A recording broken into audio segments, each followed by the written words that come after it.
Podemos entrar aí, nas suas casas? Se vocês permitem, agradecidíssimo. E, de novo, o desejo é sincero para Deus e saúde, alegrias e vitórias em suas vidas, de seus familiares e amigos neste 2024. 24 de novembro de 2024. Hoje é dia de completarmos um mês de Pode Cá Liberados, um talk show de entrevistas diferente de tudo que você já viu na televisão brasileira, no comando mundial da Rede TV, nos aplicativos smarts LG, Samsung, iOS, Android, no comando do nosso canal Sul TV para o mundo inteiro e em todos os canais abertos e fechados do nosso país, além, evidentemente, das redes sociais. Prazerosamente, sempre me acompanha nas entrevistas essa brasileira guerreira, acima da média em tudo o que faz, especialmente aqui no Distrito Federal, onde estamos no Senado Federal, Leila do Vôlei. Queríamos muito esse dia e ele chegou com o nosso querido presidente do Congresso Nacional. Mais uma vez, prazer, amigo, estar aqui contigo. E ao lado, né, do nosso presidente do Senado Federal, um grande companheiro, um grande amigo nosso de Senado. Prazer, presidente, estar aqui contigo. Muito obrigado, Leila. Quero dizer da minha alegria de estar aqui com você, com o nosso querido Jorge Cajuru, que é um grande comunicador que nós admiramos tanto. E estou à disposição para as perguntas, para a gente ter um bom debate, uma boa conversa. Ele e eu sentimos muito ao tomar conhecimento, logo depois de seu aniversário, 10 dias atrás, o falecimento de seu pai com 81 anos de idade. O presidente Rodrigo Pacheco, mineiro, que nasceu em Porto Velho e foi para Passos, terra de mulher bonita, aliás, Passos, e perdeu o seu pai, e jovem perdeu a sua mãe. Qual a maior inspiração que o seu pai deixou na sua vida para que você ficasse tão abatido com o falecimento dele? Bom, Cajuru, primeiramente, a morte de pai e mãe, independente da idade, independente das circunstâncias, independente do momento que você esteja, é sempre algo muito doído, né? Então, eu tive uma relação com meu pai muito boa, muito fraterna, embora os meus pais fossem separados, eu fui criado pela minha mãe em Passos, como você citou, e o meu pai morou durante um bom tempo no Triângulo Mineiro, então eu sempre passava férias com ele. Nós tínhamos uma relação muito próxima e a maior inspiração que ele me deu de fato foi a humildade. Era uma pessoa muito simples, de hábitos simples, né, que pregava a humildade, era espírita por religião e isso acabou fazendo com que, embora eu seja católico, minha mãe também católica, eu tivesse contato durante boa parte da minha infância e da minha adolescência com o espiritismo e com os trabalhos que eles faziam de caridade, de ajuda às pessoas. Então, realmente foi uma fonte de inspiração que é em relação à simplicidade dele, à humildade dele, algo que eu vou guardar como exemplo e que eu busco praticar. Eu acho que vocês são testemunhas da minha forma de conduzir, sem soberba, sem arrogância, tratando todas as pessoas de maneira igual. Isso é um pouco do exemplo que o meu pai me deixa. E, de fato, a morte dele, estava bastante doente, estava com problema já com Alzheimer, com uma esclerose lateral amiotrófica, estava sofrendo um pouco. E aí, realmente, foi uma partida que nós aguardávamos, mas quando chega, realmente é algo muito doloroso. Né? Nunca nós estamos preparados para isso. Então, a gente acaba sofrendo muito, mas agradeço muito a solidariedade que eu recebi de todos os amigos, os colegas do Senado e, de fato, a fonte maior de inspiração e de exemplo é a humildade e a simplicidade dele. Só aproveitar, então, essa brecha do Cajuru. Você tem um espírito muito conciliador, né? Você é um presidente de muito fácil diálogo, você transita, né? A gente vive um ambiente muito polarizado dentro da casa, mudou bastante, e eu vejo a sua facilidade de transitar e de dialogar. Quem te inspirou na política? E da onde vem essa forma como o senhor preside e essa tua personalidade conciliadora, presidente? Eu me lembro, Leila, quando eu comecei na política, foi em 2014, foi minha primeira eleição, portanto eu fiz agora 10 anos de vida pública, tive de fato uma carreira relativamente rápida como deputado federal, presidente da Comissão de Constituição e Justiça da Câmara, depois senador, e presidente do Senado 2 vezes, graças à confiança de colegas senadores. Eu me lembro quando eu entrei na política que um ato meu foi o de buscar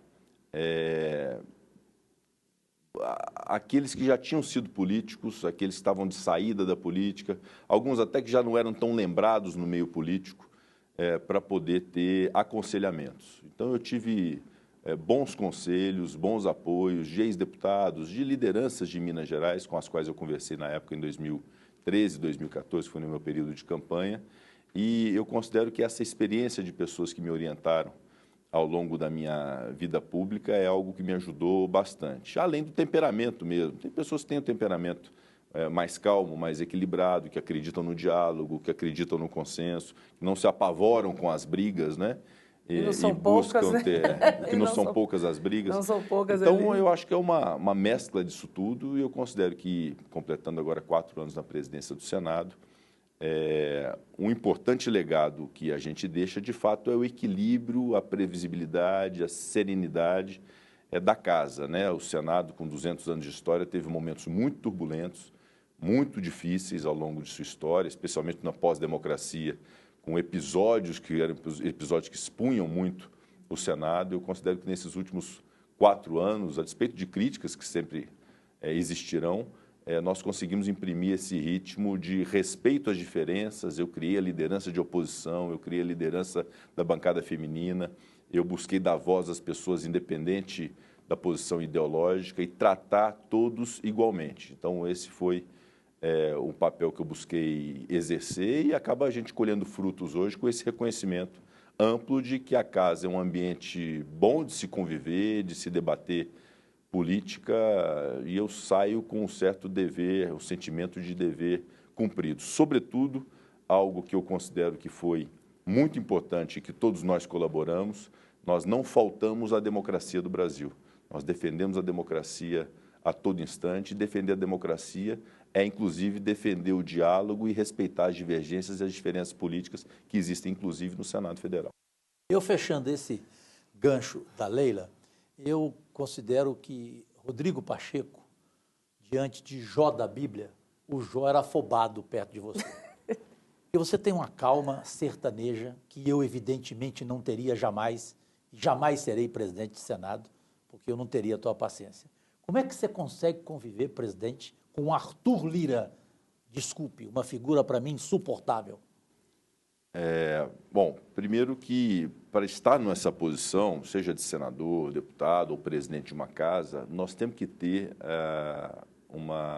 um espírito de respeitar as divergências e as diferenças. A minha convivência com o presidente Arthur Lira foi uma convivência, sob o ponto de vista pessoal. Nós buscamos sempre poder nos respeitar ao longo dessa trajetória de 4 anos, ele como presidente da Câmara, eu como presidente do Senado. Tivemos divergências políticas que foram, inclusive, noticiadas, mas sempre muito respeitosas. Nós nunca nos permitimos avançar o sinal da boa convivência e da boa civilidade. E eu chego ao final do meu mandato como presidente do Senado, Cajuru, e, obviamente, respeitando a sua posição, com um balanço positivo da relação com o presidente da Câmara dos Deputados, o deputado Arthur Lira, a despeito, repito, das nossas diferenças, das divergências políticas que tivemos, que são naturais entre duas casas. Câmara e Senado sempre tiveram essas disputas, isso é absolutamente sadio para a democracia, porque isso equilibra o Congresso Nacional, que é muito plural, mas eu considero que foi uma relação muito civilizada, muito respeitosa, e eu agradeço ao presidente Arthur Lira, inclusive, a civilidade e o respeito com que me tratou também ao longo desses 4 anos. Presidente, bom, nós tivemos momentos turbulentos, quando você falou, principalmente sobre a sua presidência, por exemplo. Quando você entrou, né, se tornou presidente do Senado, nós estávamos convivendo há 1 ano com a Covid, né, a epidemia da Covid. O que para você, naquele momento, assim, foi importante? Porque foi um momento em que a gente foi muito cobrado, a gente teve que revisar o marco legal do país, para tratar de recursos, de vacina, naquele período ali, porque são 2 momentos que eu acho muito emblemáticos sobre a sua presidência, que foi a Covid e foi esses atos do 8 de janeiro. Eu queria que você falasse um pouco desses 2 momentos e qual que foram, naqueles momentos, os pontos mais desafiadores para você enquanto presidente. Bom, sem dúvida alguma, foram 4 anos como presidente do Senado. As 2 situações mais marcantes foram a pandemia do Covid-19 e algo que não se encerrou e não foi só materializado no 8 de janeiro, algo que vinha acontecendo de movimentos antidemocráticos no Brasil. Portanto, a defesa da saúde dos brasileiros face à pandemia, a defesa da democracia face a atos constantes contra a democracia e atos antidemocráticos, eu acho que foram situações que o Senado Federal como um todo enfrentou de maneira muito altiva.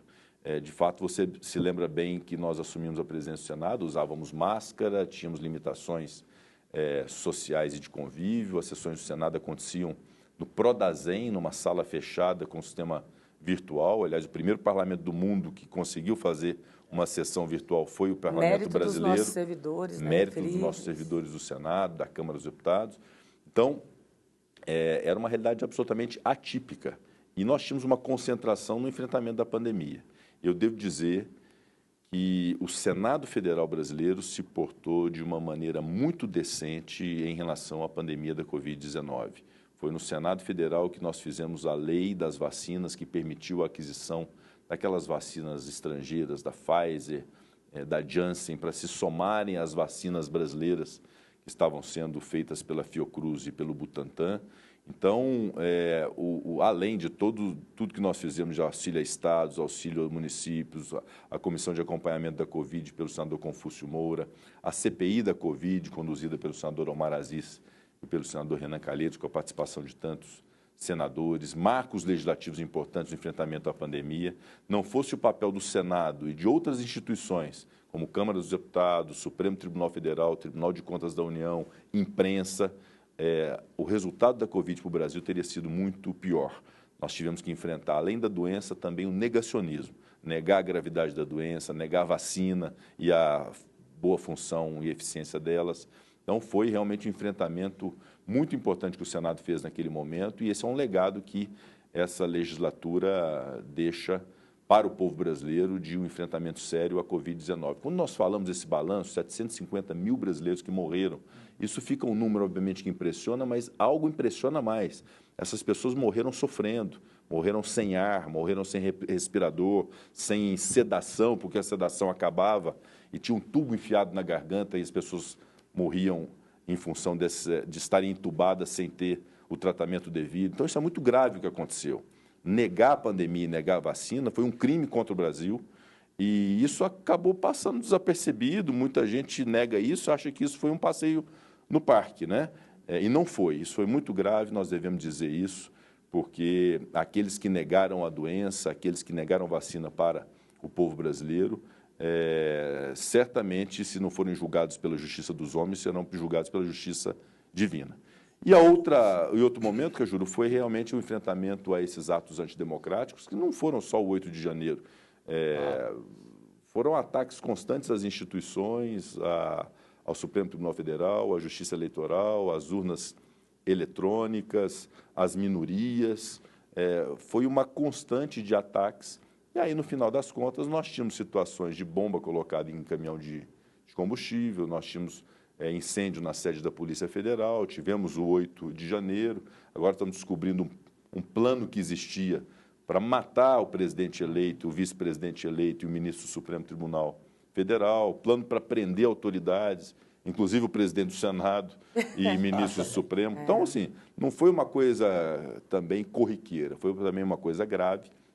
E o Senado Federal, nos seus 200 anos, se colocou na frente de resistência e de enfrentamento a esses atos antidemocráticos para preservar a democracia do Brasil. Isso, certamente, em algum livro de história vai estar sendo contado o papel que todos nós tivemos para preservar a democracia do nosso país. Bom, você respondeu muitíssimo bem, faltou apenas uma lembrança, me permita, até porque o Brasil não tem memória, né?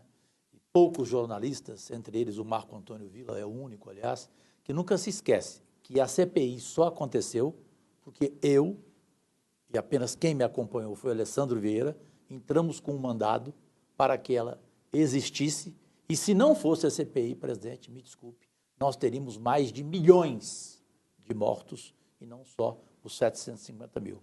Eu espero que isso também esteja na memória. Feita, né? É importante que se diga. Naquele momento, era o auge da pandemia, morriam 4.500 pessoas por dia.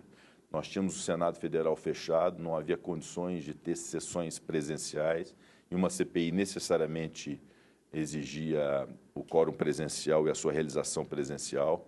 Houve, portanto, um atraso deliberado em razão dessas circunstâncias para o início da CPI.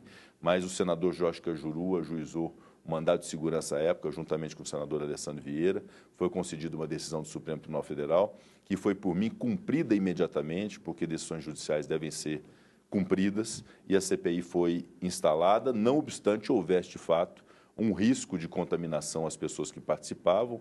Nós precisamos lembrar que 3 senadores morreram na nossa legislatura em função da Covid-19, né? O Zé Maranhão, o Haroldo de Oliveira e o nosso querido Major Olímpio. Então, essa circunstância foi, de fato, um dilema que nós vivíamos naquele momento, que acabou sendo resolvido e precipitado pela ação do senador Jorge Cajuru, e, de fato, a CPI se mostrou muito relevante para poder obrigar o Brasil, especialmente o governo federal e o Poder Executivo, a enfrentar de maneira mais séria a Covid-19. Eu não posso sair desse gancho da Leila. Ela, talvez, mais longe, não tenha escutado. Jacques Wagner, do lado, pé do ouvido, Lula e eu. O presidente diz, em uma das nossas últimas conversas, Cajuru, lá em Minas, o Lulinha é forte e eu vou eleger o Rodrigo Pacheco. Convença a ele ser governador de Minas Gerais, por favor. Governador de Minas em 2026 ou Supremo Tribunal Federal? Cajuru, bom, primeiro em relação a essa fala do presidente Lula, eu devo dizer que é algo que todo político gostaria de ter, o apoio do presidente da República, eleito pela 3ª vez e uma pessoa muito importante da política e, de fato, muito querido em Minas Gerais. Que bom. Venceu as eleições todas que disputou em Minas Gerais. Mas eu, sinceramente, me considero absolutamente, verdadeiramente realizado na política.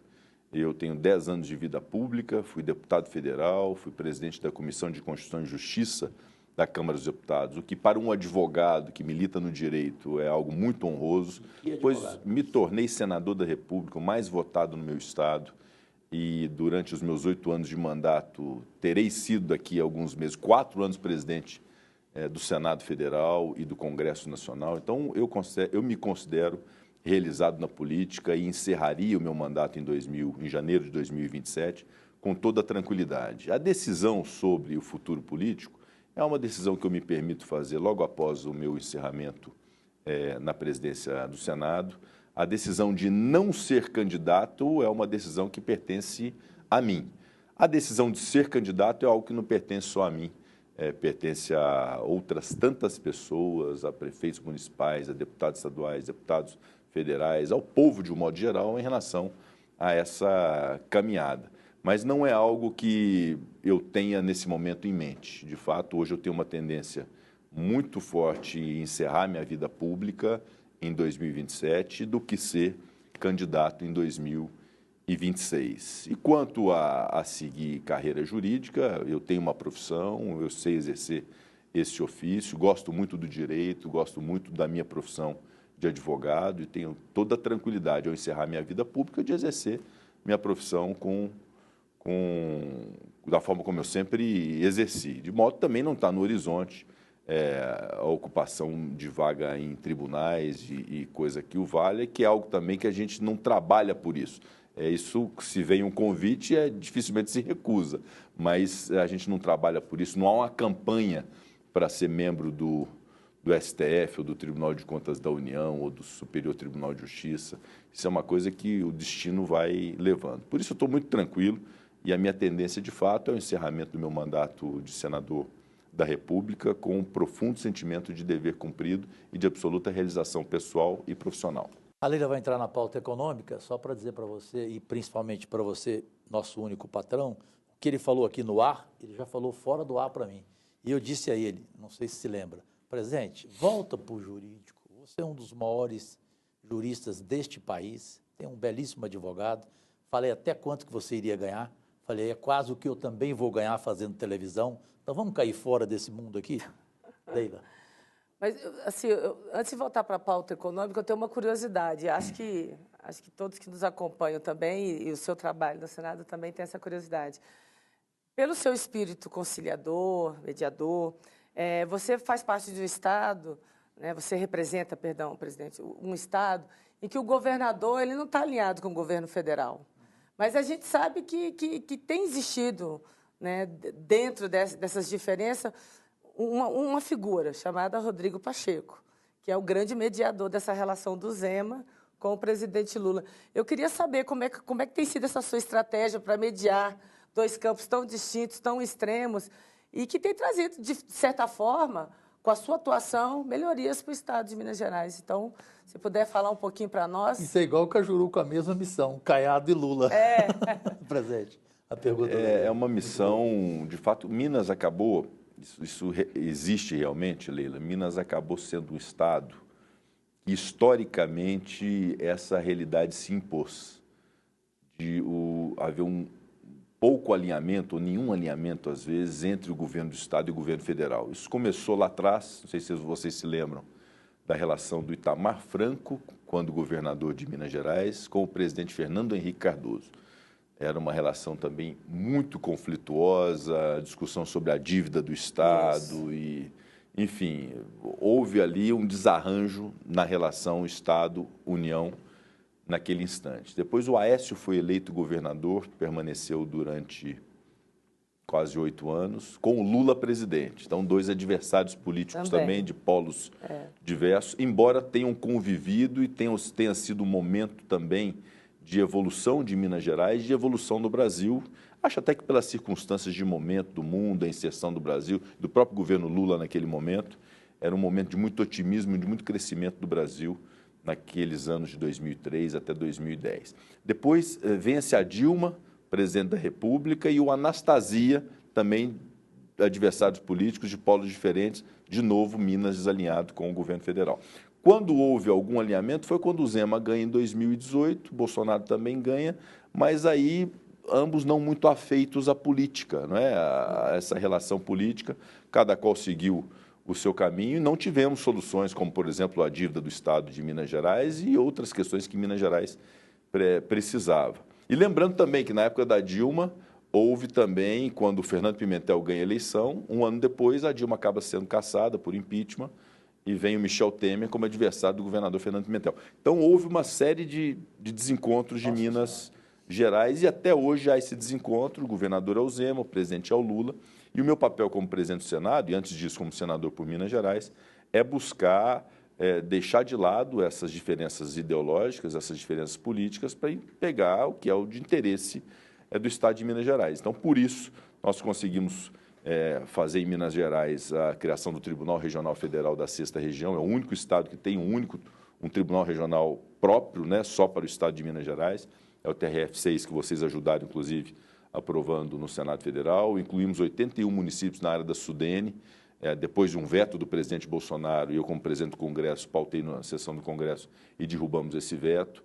Inúmeras realizações estão acontecendo em termos de obras em Minas Gerais, os municípios de Minas acabaram aparecendo no orçamento público federal, o que não acontecia por alguma falta de prestígio de Minas no âmbito da União. Isso se dá graças ao fortalecimento de Minas no âmbito do Congresso Nacional.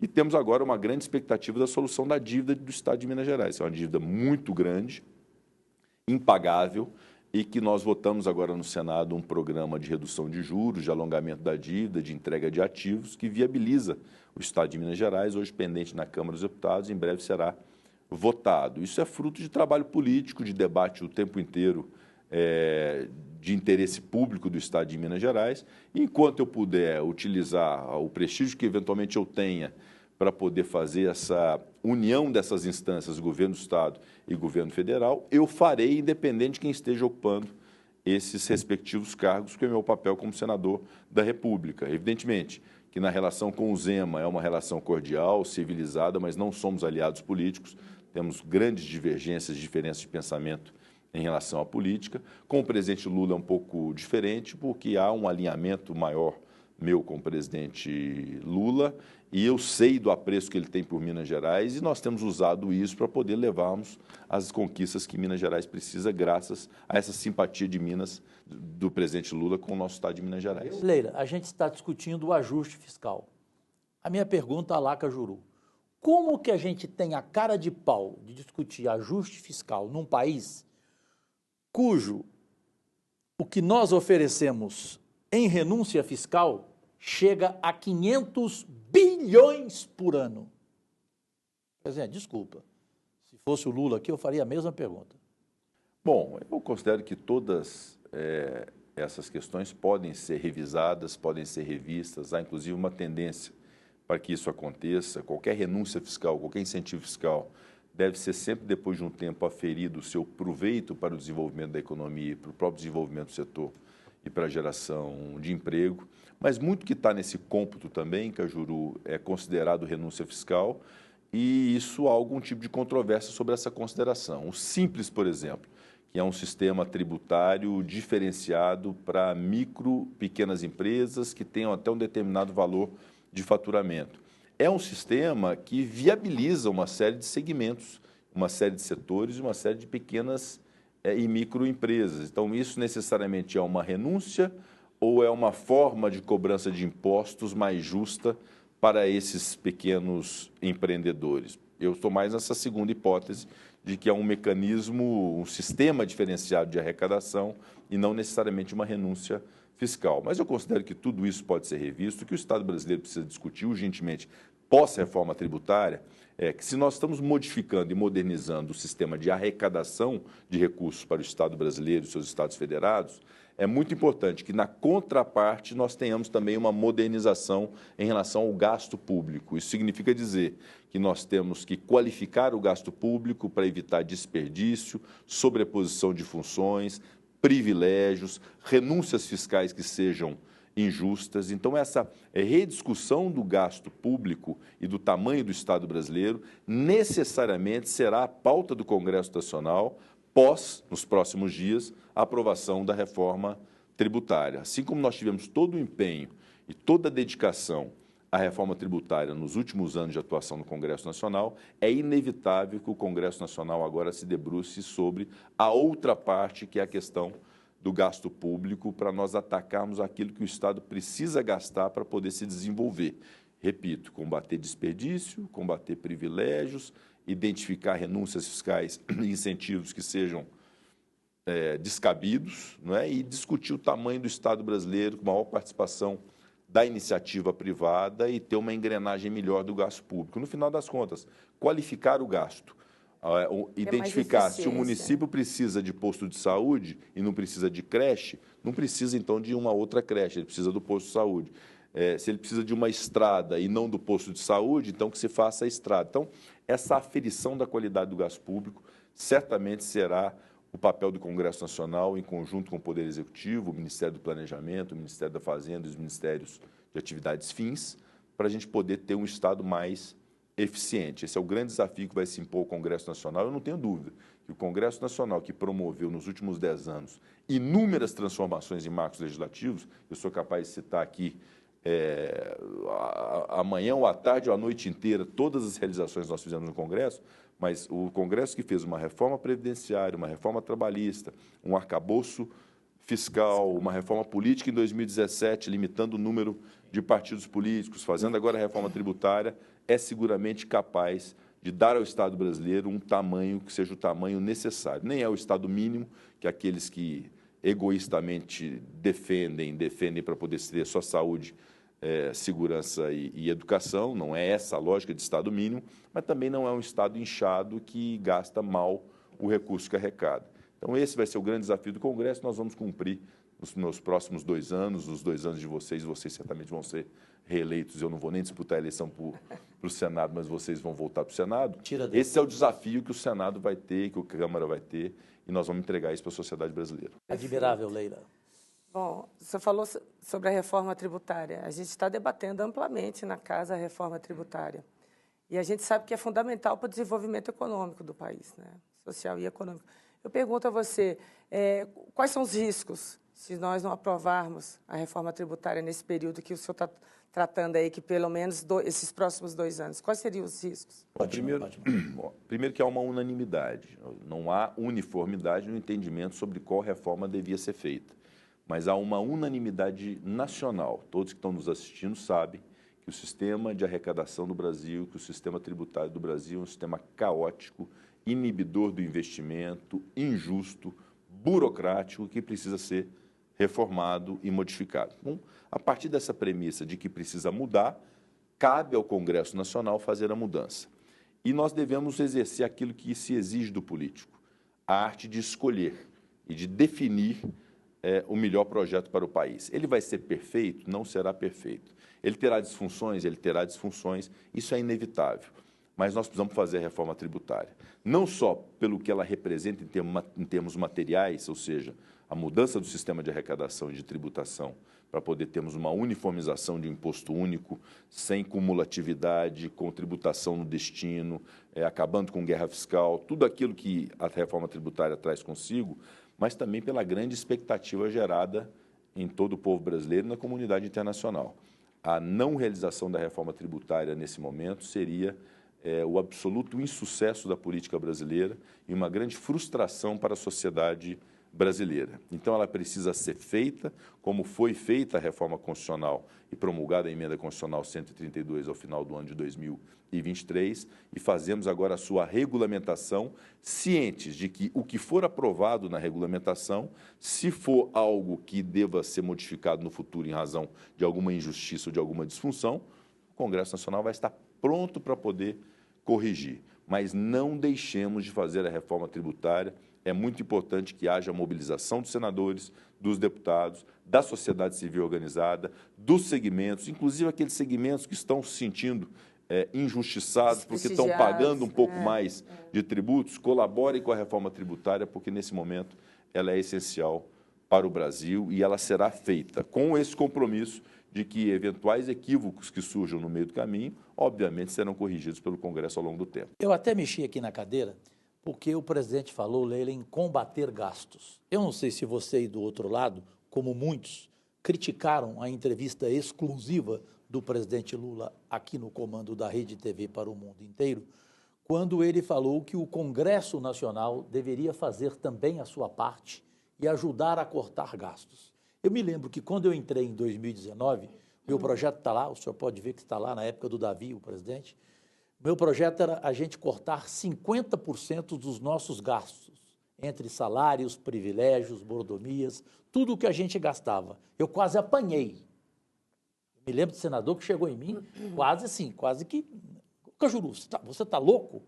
Então, presidente, como presidente que é do Congresso Nacional, o senhor acredita que eu, sinceramente, eu não acredito que senadores e parlamentares, que inclusive criticaram o Lula porque ele falou isso, não querem abrir mão de nada. Se pudesse, eles queriam dobrar o que eles recebem. Cajuru, eu falo por mim como senador, devo falar também como presidente do Congresso. Finalizada a reforma tributária e a discussão que vai dominar a pauta vai ser a discussão sobre gasto público e a sua qualificação, a identificação de que desperdícios existem, que privilégios existem, que disfunções existem e que precisam ser corrigidas, devem atacar todos os poderes, o poder executivo, o poder judiciário e o poder legislativo. E desde já devo dizer que é absolutamente natural se identificarmos que há um corte linear de gastos nas atividades meio, por exemplo, precisam ser feitos, eu não tenho problema nenhum em aderir a um programa que seja um projeto nacional de contenção de gastos públicos, diminuindo, inclusive, os gastos do Congresso Nacional, sem afetar, obviamente, o seu funcionamento. Todas as instituições do Congresso Nacional, aos ministérios, passando pelas instituições, pelas autarquias, pelas agências reguladoras, precisam de estruturação para o seu bom funcionamento, e isso é bom para o Brasil, é bom para a democracia. Mas cortes de algo que seja em excesso ou que constitua algum tipo de privilégio, não há problema algum fazer e desde já assumo esse compromisso. Se nós identificarmos nesse mapa de qualificação do gasto público que precisa ser cortado, por exemplo, estrutura do Senado, estrutura da Câmara dos Deputados, estrutura do Supremo Tribunal Federal, eu acho que é civilizado, cívico até, que nós possamos ajudar que isso aconteça. Eu não tenho problema nenhum em relação a corte de gastos do Congresso, em relação à redução de emendas parlamentares, desde que isso seja um compromisso de todos, um compromisso coletivo nacional de redução de gastos que não sejam de interesse direto da população. É muito difícil você falar em corte de programas sociais quando os programas sociais são aplicados com justiça. Agora, identificação de excesso, inclusive nesses programas sociais, em função de fraudes, por exemplo, também tem que ser cortado. Então, o que eu quero dizer, em resumo, é que nós vamos fazer, eu acho que é importante isso, um grande plano nacional, com o mesmo engajamento que nós estamos fazendo na reforma tributária, juntar todas as instituições para revisar os gastos públicos, para qualificar os gastos públicos, para que eles possam ter a função social a que se destinam, combater excessos, combater desperdícios, combater privilégios, e eu não tenho dúvida que essa será a pauta do Congresso Nacional nos próximos meses, nos próximos anos. A Leila do Vôlei sempre fecha a primeira parte do nosso Podcast Liberados. E só rapidinho, eu quero estar vivo para ver esse sonho que eu tentei realizar e não consegui. O judiciário parar de gastar, o judiciário querer trabalhar, o judiciário tem 120 dias de folga por ano, parlamentar trabalha meio ano também, eu nunca vi 45 dias de férias, por exemplo. Então, eu quero ver o judiciário parar de gastar, o executivo parar de gastar e, principalmente, o legislativo. Tomara a Deus que o presidente tenha razão. Eu sei que, se depender dele, isso vai acontecer. Leila, você que deixa para a nossa última parte as perguntas que você quer. A questão que o senhor falou da reforma foi muito bem entendido. Eu acho que é o momento realmente de organizar a casa. Como o Brasil é a nossa casa, né? Então, é como se fosse a nossa casa. Nós realmente temos que organizar a nossa casa. Agora, voltando para um tema que tem me preocupado muito, né, a questão do crime organizado no Brasil. A gente tem visto aí assassinatos, né, uma pessoa fuzilada em pleno dia no aeroporto de Guarulhos, né, um aeroporto grande, internacional. Nós temos visto esses atos terroristas. A violência, de um modo geral, tem crescido no país, em todos os estados.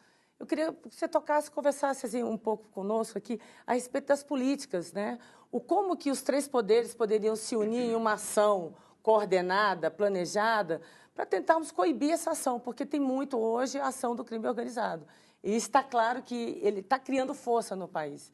Então, eu queria ouvir a sua impressão com relação a essa pauta. Essa e outras perguntas importantes, e é evidente, o quadro define em uma palavra. Voltamos já e já.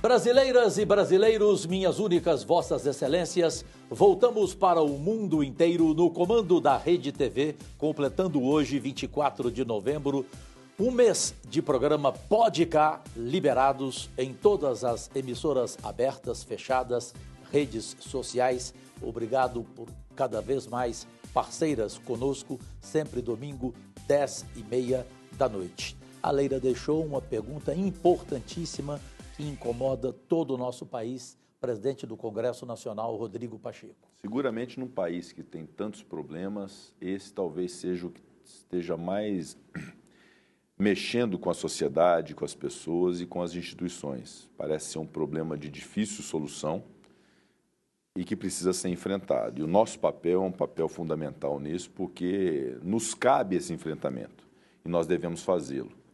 Primeira questão é a vulnerabilidade social que precisa ser combatida. Num país com grande incidência de pobreza, com déficit de educação, com déficit alimentar, ele está mais vulnerável para a existência da criminalidade, para o domínio de organizações criminosas, quando falta a presença do Estado.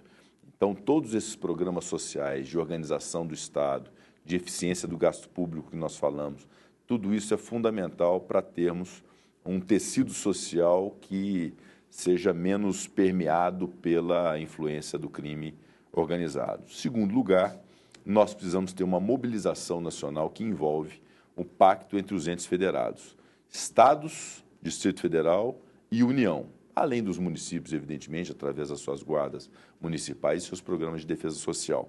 Mas, fundamentalmente, os governantes, os políticos, estarem despidos de vaidades, de busca de protagonismo, de diferenças ideológicas e se juntarem numa mesma mesa nessa mobilização nacional para poder ter esse enfrentamento. Não acontecer como aconteceu na pandemia, que houve uma divisão nacional em função da ideologia sobre vacina, e nenhuma divisão nacional sobre a importância da democracia. Nesse caso, o inimigo é comum e é único, é a criminalidade organizada. Então, o papel de governadores de Estado, do presidente da República, do ministro da Justiça, de demais ministros, do Congresso Nacional, do Supremo Tribunal Federal e das instâncias do Judiciário, do Ministério Público, devem ser de comunhão nesse enfrentamento. E o trato desse tema não é o trato que se permite fazer à luz do direito penal e do direito processual penal tradicional de 30 anos atrás. Há uma sofisticação do crime, há uma organização do crime que precisa ter também um enfrentamento organizado através de tecnologia, de inovação e, sobretudo, de inteligência. Não é um enfrentamento feito só com a arma na mão. É um enfrentamento feito com inteligência, com cruzamento de dados, minando as fontes de lavagem de dinheiro e financiamento dessa criminalidade, de modo que a União Nacional responsável e com métodos que possam tratar essa criminalidade organizada com o tamanho que ela tem hoje no Brasil é fundamental para que a gente possa conter a evolução e o crescimento dessas organizações criminosas que, de fato, estão dominando territórios nacionais, estão dominando segmentos nacionais e, o mais grave, estão avançando agora para atividades lícitas, ou seja, adquirindo postos de combustível, distribuidores de combustível, empresas de transporte, restaurantes, hotéis, transportadoras, etc. E isso é muito grave, de fato, precisa haver uma grande mobilização e, repito, trato diferente do que era o combate à criminalidade 10 anos atrás. Então, essa modernização é fundamental e o empenho do Ministério da Justiça e da Secretaria de Estado de Segurança Pública realmente foi de maneira organizada para esse enfrentamento. No fundo, o que nós temos que ter é o rigor para fazer com que essas pessoas sejam privadas da liberdade e, uma vez privadas da liberdade, evidentemente, sejam tratadas com dignidade no sistema prisional, porque isso é, obviamente, de índole humana, inclusive, ninguém pode ser maltratado ou castigado numa penitenciária. Mas o rigor para fazê-los serem presos e cumprirem suas penas é fundamental para o Brasil nesse momento. Eu pergunto ao senhor, será que está na hora da gente também rever no Congresso Nacional esses marcos, assim, principalmente a lei antiterrorismo, a regulação da mídia? O senhor acha que está na hora da gente começar a rever e se debruçar sobre essas leis, essas legislações? Eu acho que são criminalidades diferentes, embora sejam parecidas, né? Esse caso que você citou, Leila, é uma operação deflagrada pela Polícia Federal para prender integrantes de uma organização antidemocrática, que visava violar o Estado Democrático de Direito, inclusive atentar contra a vida de autoridades por um fundamentalismo ideológico estúpido, mas infelizmente existente na sociedade hoje do Brasil. E a operação foi bem sucedida, prendeu essas pessoas e havia um plano, inclusive, de extermínio do presidente e do vice-presidente eleitos naquela ocasião, em 2022, e do ministro do Supremo. Como havia também uma minuta de golpe de Estado que previa a prisão do presidente do Senado, de ministros do Supremo Tribunal Federal, e isso está sendo combatido à luz desses crimes graves, evidentemente, de violação da democracia e contra a vida de autoridades. E uma outra questão são as organizações criminosas tradicionais, que envolvem tráfico de armas, tráfico de drogas, exploração de prostituição infantil, evasão de divisas, lavagem de dinheiro. São organizações criminosas, digamos, mais clássicas e mais organizadas, financiadas de maneira muito forte, sobretudo pelo comércio ilícito de entorpecentes.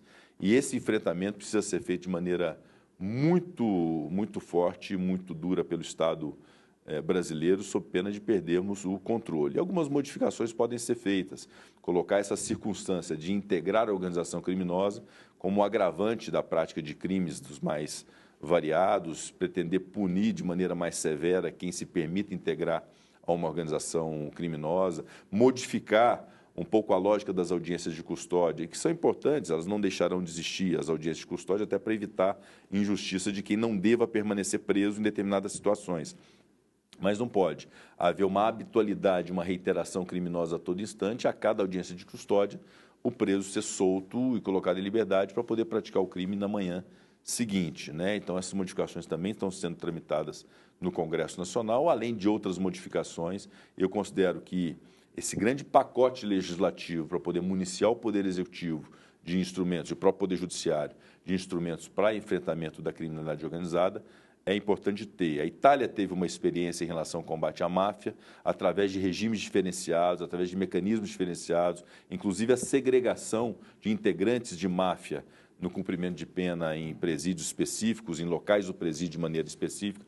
Então, essa organização do Estado brasileiro nós precisamos fazer, porque nós estamos com o crime organizado, assim como a Itália teve no passado, incrustado no Brasil, e nós precisamos enfrentar isso. Então, são modalidades criminosas diversas que recomendam atuações parecidas, mas que também são diversas pelo Estado brasileiro. O presidente do Congresso Nacional, Rodrigo Pacheco, mineiro, é torcedor do Galo e é evidente que gostaria de entrar nesse outro assunto polêmico que Leila e eu ficamos surpresos quando o presidente Lula, na nossa entrevista exclusiva aqui na Rede TV, no Podcast Liberados, concordou com a minha sugestão, a minha simples ideia a ele, que um basta ao que está acontecendo com a manipulação de resultados de futebol, essa nossa paixão maior que é o futebol perdendo a credibilidade, só tem uma solução, a meu ver, que é proibir veementemente a aposta em cartão amarelo, cartão vermelho, arremesso manual, escanteio, quem fez o gol, pênalti, e apenas você ter o direito de apostar no resultado do jogo. Ele concordou na hora e pensa em soltar um decreto de lei. O senhor concordaria também? E como o senhor vê esse caso? Bom, eu vejo com bastante preocupação, porque houve um erro nacional, houve um erro da política nacional ao não legalizar os jogos no Brasil através de cassinos físicos, de resorts integrados, preferiu aprovar as apostas esportivas que colocaram o cassino dentro da casa das pessoas, no telefone celular das pessoas, enquanto estão no trânsito, aguardando uma consulta ou em algum momento ali de folga, poder ficar apostando a todo instante, e muitas dessas pessoas perdendo o controle, se viciando nessas apostas, e isso tem destruído vidas, famílias. Isso é muito grave e precisa ser enfrentado pelo Estado brasileiro. Eu considero que todas as medidas de rigor precisam ser identificadas pelo Poder Executivo e pelo Poder Legislativo. Essa sua ideia é uma das ideias que, obviamente, pode ser implementada para evitar, inclusive, que se acabe com o ativo nacional, que é o futebol, a partir do momento que se gera descrédito, né, nas disputas, através de manipulação de resultados, inclusive. Então, acho que é uma ideia interessante. E sou defensor da tese de que, mesmo com essas ideias, se nós não resolvemos essa chaga nacional que se transformaram essas apostas esportivas, nós temos que cogitar proibir de maneira geral. Mas obviamente que essa é uma discussão ainda que se alonga, mas algo precisa ser feito pelo Estado brasileiro e nós vamos cuidar de fazer no Congresso Nacional. Quer dizer que nós estamos à disposição do Poder Executivo para suas ideias, para poder inibir esse momento muito triste da vida nacional. Eu vou ser rapidinho, Leila, porque eu sei que não é o caso seu. Agora, me desculpe, não sei a opinião da Leila, nunca conversei com ela sobre isso. Tem muito senador que eu falo na cara dele, você me conhece, eu falo na cara, não falo por trás, que ele quer o fim das casas de apostas para que o governo Lula não tenha uma receita de tributação. Porque eles não são oposição ao governo Lula, eles são oposição ao Brasil. Quanto pior, melhor. Você não pensa assim, mas muitos lá pensam assim. É importante entender o que ela representa, a casa de aposta séria, que você não pode dizer que todas são iguais, no que tange a patrocínio de veículos de comunicação e ao próprio futebol, os 40 maiores times do país. Leila, desculpa. Não. E assim, presidente, o senhor falou no início da sua entrevista, inclusive isso, nós tratamos de inúmeras leis lá que não são perfeitas e que muitas vezes a gente pode voltar a revisar, né? Assim, eu acho que fica uma sugestão também.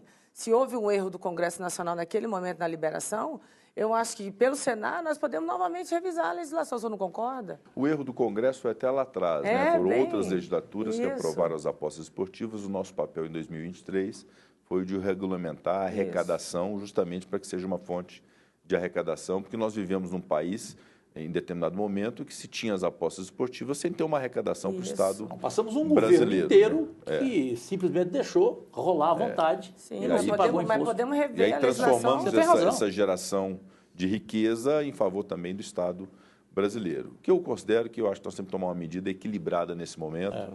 Isso é uma realidade e só precisa ter uma privação, uma limitação de uso para evitar a ludopatia, evitar o vício em apostas. Então, eu considero que nós precisamos agir urgentemente em relação a esse tema das apostas esportivas, colocando limitações que possam afastar esses males e permanecer os que sejam sérios e que coloquem limitações a partir do seu funcionamento para os brasileiros.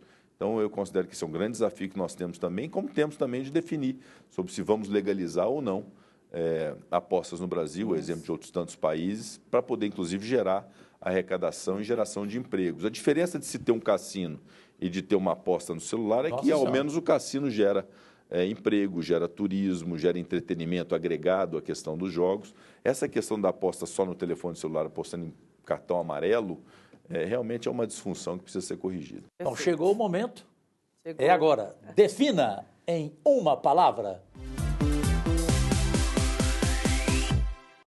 O quadro sempre começa com ela, admirável Leila do vôlei. Presidente, define uma palavra: democracia, que você é um grande defensor. Tem que ser uma palavra só? É. Não pode ser palavra conjunta, né? Democracia, fundamental. Em uma palavra, defina ministro Alexandre de Moraes. Competente. Bom, define em uma palavra uma característica sua: diplomacia. Essencial para a democracia. Em uma palavra, defina... Elon Musk. Em uma palavra. Em uma palavra, eu não conheço, né? Eu conheço das realizações dele, eu não tenho uma palavra para defini-lo, não, né? E até porque eu não quero ser deselegante, então tem a possibilidade de abstenção. Né? Abstenção. Primeira abstenção. Perfeito, Leila. Rodrigo Pacheco. Presidente, nós não falamos muito da pauta ambiental, mas essa semana nós aprovamos, né, o mercado de carbono, Parabéns. de crédito de carbono. Quero agradecer ao senhor a confiança. Eu queria que o senhor definisse em uma palavra meio ambiente, atrelado ao mercado de carbono. Essa aprovação que nós tivemos agora, que foi um grande marco da nossa legislatura. E eu vou fazer uma advertência com essa palavra. Muita atenção Perfeito. ao meio ambiente. Foi corretíssimo. Perfeito. Define em uma palavra Luiz Inácio Lula da Silva. Um fenômeno político. Defini uma palavra a ministra Carmen Lúcia. Adorável. A Leila é fã dela. Eu sou muito fã Eu dela também e sou. sei que vocês têm uma relação. Adorável e um orgulho de Minas Gerais. Presidente, defina em uma palavra Jair Bolsonaro. Falei do Lula, um fenômeno político, né? O presidente Bolsonaro, um fenômeno eleitoral. É incrível, né? Saiu bem. hein? Categoria. Nossa, impressionante. Quicou na grande área, né? Que diferença pro Cajuru, hein? Impressionante. Presidente, defina em uma palavra o Congresso Nacional. Democracia. Perfeito. Em uma palavra, Donald Trump.